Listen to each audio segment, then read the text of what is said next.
Hello everybody, welcome back. My name is Daniel Gormali. Welcome back to my YouTube channel, Hometown Chess Hero. So in this video today I wanted to talk briefly about the pros and cons of being a professional chess player. I'm going to do all this off the top of my head, by the way. There's no script. I never have a script on YouTube. I just think it's a stream of my utter bullshit, my consciousness. So what are the pros and cons? Let's start with the pros of being a professional chess player. The reason I've thought about this, doing a video like this, actually was because somebody mentioned on my channel, you know, if you could go back in time, would you do all this over again, or something similar comment, right? And so I want to talk about the pros first. So what are the pros to being a professional chess player? I think the really obvious pros are, firstly, you get to do something that's creative, right? You know, it's a creative game, chess, and you're always learning. You're learning about something I posted the other day about, which got a lot of likes on Twitter, actually, on X, which was about, you know, how the computer program AlphaZero evaluates material. So it said the knight is worth pawn is worth 1 point. Going off that basis, how does the other pieces relate to a pawn? Well, knight is worth 3.05, a bishop is worth 3.33, rook is worth 5.63, I think, and a queen is worth 9.5. So that's slightly different than what we're taught when we were younger, right? We always taught it was 3 for a knight, 3 for a bishop, 5 for a rook, queen for a 9, queen is worth 9. So obviously it's quite similar to that, so it wasn't that far out, but it's a little bit simplistic. We can see that the rook is quite a lot more powerful than the knight, almost twice as powerful, and bishop is also significantly more powerful than knight as well. You know, which backs up, you know, what our kind of understanding of chess is at this stage.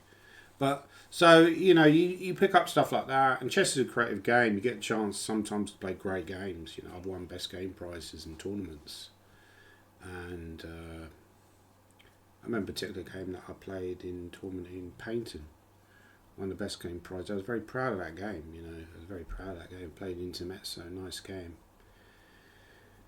You know, stuff like that. And then you also get the chance as well to, the other one of the pros as well, is you get the chance to compete. Obviously, if you're a good player, you know, if you're a professional chess player, obviously some professional chess players are a little bit different.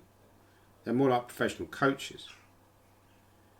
If you're a professional player, then you get a chance to compete against other good professional players, you know, so that's fun.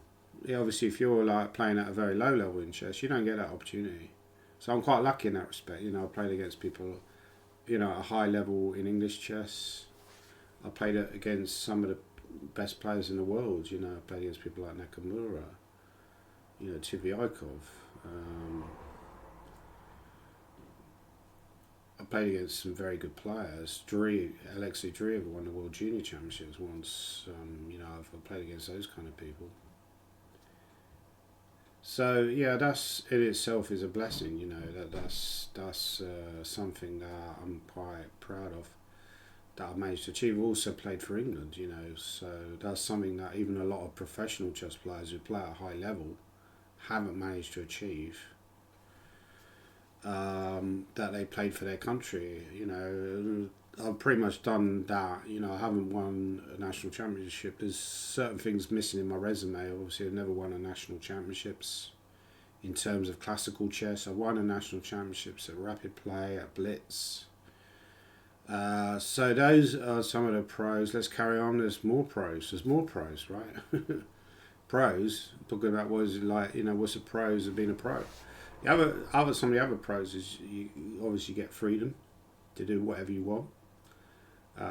You set your own agenda, your own calendar for the week, for the year, or whatever. Some of the other pros I would say is, certainly one of the very obvious pros is that you get to visit places that you wouldn't do normally. Most people, when they work, they're sitting in an office for 40 weeks a year.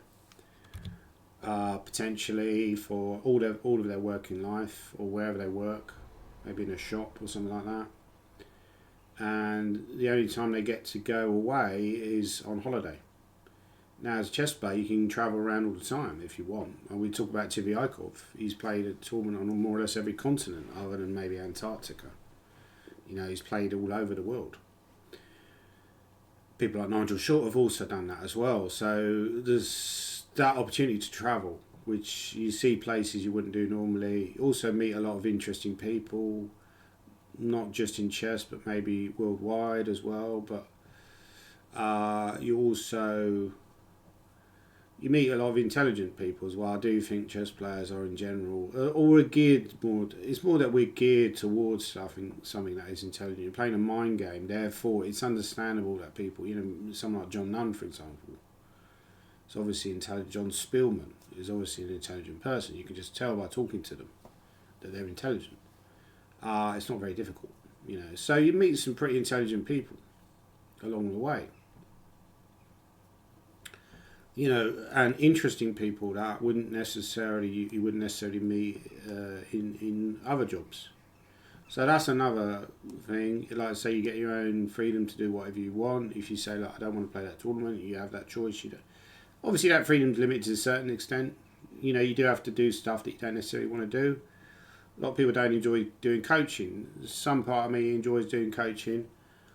I said this the other day, I'll be honest, if I won the Euro Millions, I probably wouldn't do chess coaching, because it's like if you were a teacher at a school, let's be honest, you win the Euro Millions, you're probably not going to turn up on Monday morning, are you? You're just going to go one off to the south of France and have your cocktails or just chill out with your feet up watching Sky movies for the next 5 years or whatever. You just do whatever you want, right? So you have freedom as a chess player, but obviously that freedom is limited by your financial restraints. That's why a lot of chess players now, they don't play that many tournaments as much as they like to. So the upside of being a chess player is taken away, because if you go to a tournament, it might cost you a lot of money to play, right? You're not making any money from it. So they sit at home and they do videos and they do coaching because that's how they can make money. So there is that aspect to it where it's limited. So now we're moving into the cons. What are the cons of being a professional chess player? Like I said, you don't necessarily, some of the stuff that you do, you don't necessarily want to do. Some of it is enjoyable for some people. I mean, I was speaking to an Australian chess grandmaster called Max. I think it's Max, I can't remember his name now. Max something. His name escapes me now. Normally, I can always remember grandmasters' names, but for some reason I can't remember his name. But he's quite a strong player as well. But he told me that he enjoyed more the coaching. Really, he enjoyed more helping other people than he enjoyed helping his own chess. So that's interesting. So that's something I found as well when I do coaching at a local school. And I find that in some ways, seeing them improve more satisfying than my own chess. So I understand where he's coming from with that. Trying to get them through the mega finals to the giga finals, which is a difficult thing for them because they don't have much experience. So I found that enjoyable. But yeah, there are some aspects to it, I suppose, which you would say maybe not enjoyable. And also writing books can be a grind. Writing courses, producing courses for sites like Chessable. Some of that process is enjoyable, some of it isn't. So yeah, so that's also another thing. Another thing I would say, like cons in terms of chess. What are the negatives of being a chess player, professional chess player? Is the money. That's the most obvious one. It's a lack of money. Unless you have a business within chess or you're a very successful streamer. That's one of the things I wanted to try with this YouTube. But it's very difficult to build a significant following where you can make significant amount of money from chess. Like, someone like Levi Rosnum is a good example, but he's a one-off. There's very few making money at that level. He's probably making over $1 million a month. He's making serious coin, right? Again, Nakamura, but Nakamura was already doing well. So if you're a professional chess player and you're not at a top level in terms of playing, you cannot make money from the actual playing side. All you can do is break even. Where I've made most of the money over the last few years has been through coaching, but also mainly through writing books, from producing courses for Chessable, and so on. And from the actual playing side, very little. That's why I'm trying to bump up my level actually at the moment, trying to do a bit of work to try and bump up my level where I play tournaments. At least, I might get slightly better results than I was getting. Not that I was getting bad results. I've won 7 tournaments this year. I haven't played that many, and I won 7 tournaments. So I'm getting terrible tournaments, terrible results. But in the better tournaments, like the British Championships and so on, that you're there in the the higher echelons, and you're getting the big wonga. So therefore, it makes it more reasonable to actually play these events. But yeah, so it's a good example. I played the British Championships recently. Sorry, I took part in the British Championships, but I was a commentator because I reasoned that would make me more money than actually, or more likely to make me more money than sitting there playing. So that's one of the cons, is the lack of money, the lack of you don't really have a pension. I don't think I've ever paid into a pension. There's no financial security. You're dependent on others a lot of the time. It's difficult. So that's one of the cons, is the obvious lack of money, and I think it's getting worse as well because, if you look at, even tournaments abroad, like typical Swiss tournaments, say 30 years ago, the first prize was probably €1,000. Now, if you look at a typical tournament abroad now, probably the first prize is about €1,000. Obviously, the better tournaments are quite a lot more than that, but that's what you're up against. You're just not going to make any money from the playing side. It's difficult to make money from the coaching side because it's very saturated. Everybody's fighting over the same small piece of pie. If you are a professional chess player, the likelihood is you will do coaching. Therefore, you're advertising your services. I'm not very good at advertising myself. I haven't really got any students at the moment.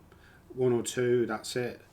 Other people are better at sort of promoting themselves in that regard.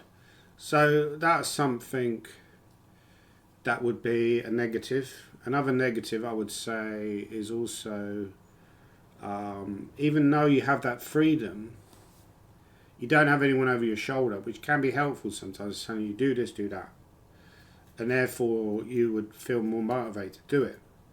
Maybe. If you're working in an office or you're coming in, you have to do that work, right? But when you're at home, sometimes you just sit around doing nothing for like days on end. And I suffer from depression as well. I'm, taking antidepressant tablets at the moment,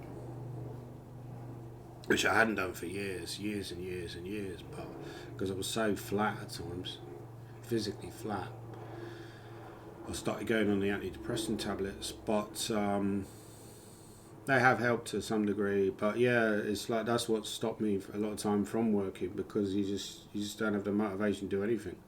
So again, that lack of this routine, lack of discipline is another issue with being a professional chess player. Okay, another negative I would say is the lack of social side. Now, it can be a good social in some respects because you go to tournaments, you meet up with people, you have a drink and so on. But in terms of meeting people, you don't meet many people. Having said that, I had a job like about 7 years ago, which didn't last very long. Worked in a bookshop. But we didn't really socialise anyway. So it's not easy these days. People are disconnected from society. They prefer to go home, watch TV or go on the computer. It's hard to meet up with people. So, a lot of people on apps, dating apps and so on. But, it's not for everyone. So, yeah, that's another negative I would say, is the lack of, the lack of social side with that. And another thing is obviously you're very competing against people. A lot of your friends are also your rivals, which is an ironic thing. There is a lot of jealousy. I'm quite a jealous and insecure person in some ways. I think a lot of the people that I'm friends with are also jealous in some ways as well. You have to be selfish and look out for yourself. It's a dog-eat-dog world in that respect.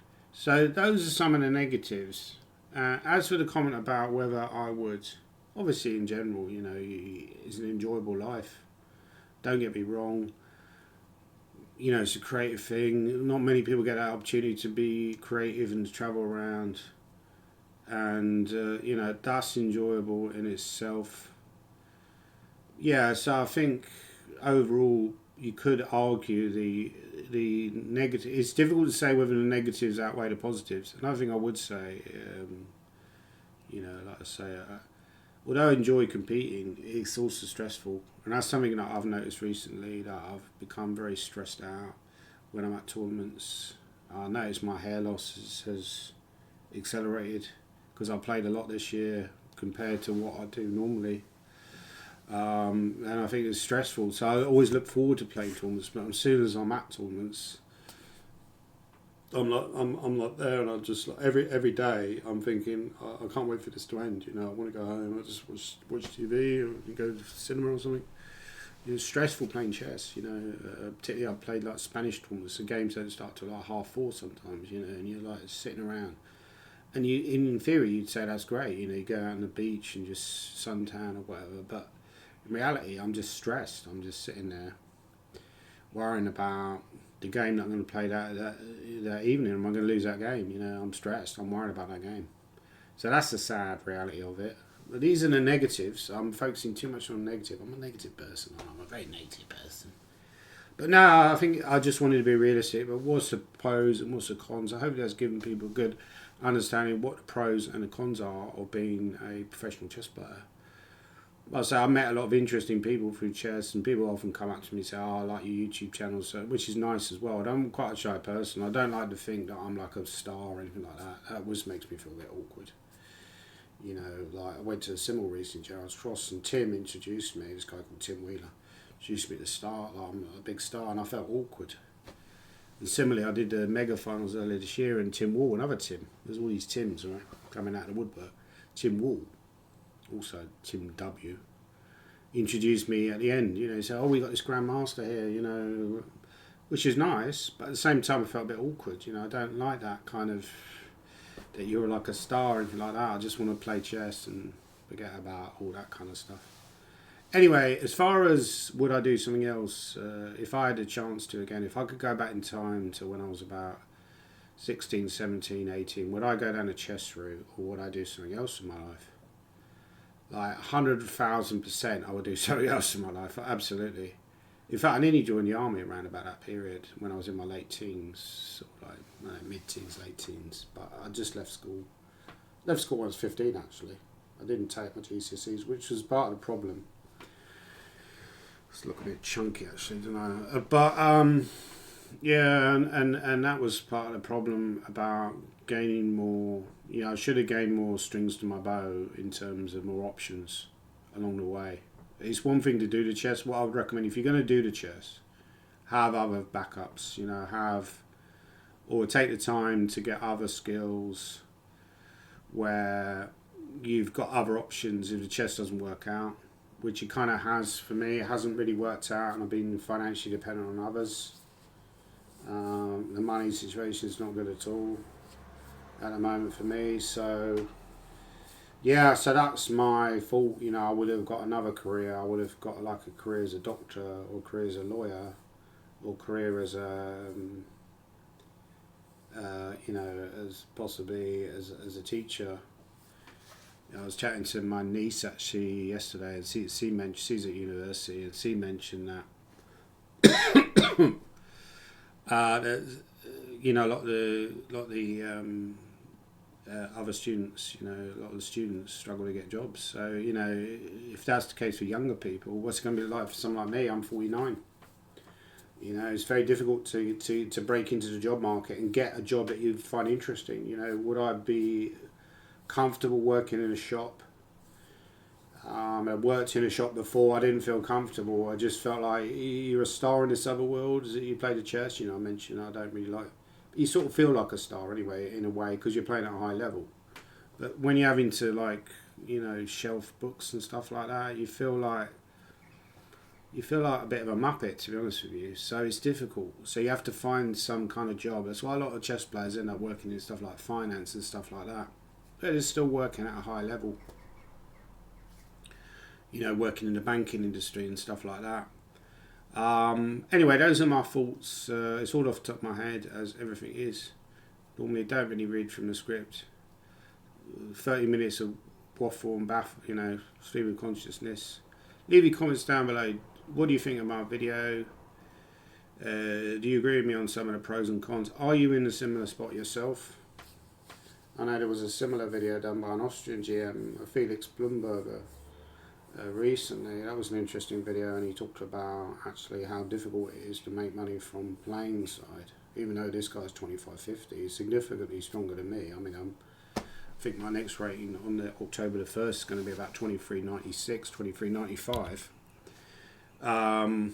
So it's very, very difficult for, unless you're 20, to be actually make money from the playing side now. I think you've probably got to be about probably 27.50 plus, because to make serious coin, you've got to be 27.50 plus. Then you get on all the elite events. But on the negative side of that, there's a lot of pressure. You've got to work incredibly hard to stay at that level. These guys are working 6, 7, 8, 9, 10 hours a day, right? And all the kids are coming up, they're working just as hard. They're working like 10 hours a day. So to stay ahead of them, you've got to work incredibly hard. It's a very tough world. I mean, in a way, what I would say is actually it's probably in some ways a less stressful, more enjoyable lifestyle to be a weaker GM. But the money is, you know, and also you probably have more improvement because you know less than they know. So you have more improvement in terms of learning about openings and learning about chess in general than someone like Magnus Carlsen. Obviously, I'm not as talented as Magnus Carlsen, so I can't improve to his level. But, you know, I can learn more. So it's more of an enjoyable life in a way. You don't worry about all this stuff about going into freestyle chess because there's a lot of openings I just don't know, right? You don't worry about that so much. So, you know, that's something that I think that's an interesting point, actually. It's probably more enjoyable to be a lower ranked GM in some ways. It's less, because it's less stressful. It's still stressful, but I would say it's less stressful, you know, than playing at a high level. But on the downside of that is less money. So if you want to play at a high level, you need to take all that stress, and you need to accept all that stress, and it's very stressful. It's very difficult to play at a high level, I'd imagine, where the spotlight's on you all the time. And people like Gukesh, every time he plays a tournament, he's getting, you know, assailed by all these groups of kids who are like asking for his autograph. He's constantly having to do interviews and stuff like that. He probably just wants to go there and play chess. He doesn't care about all that stuff, right? But he has to do it now because he's a big name. He's famous in the chess world. He's a hero to all these little Indian kids. So yeah, that's something else. You know, I wouldn't have to worry about all that stuff because I'm not at that level. Anyway, that's my video. Please like, subscribe. Please leave comments down below so I can get promoted on the algorithm. Thanks again for watching.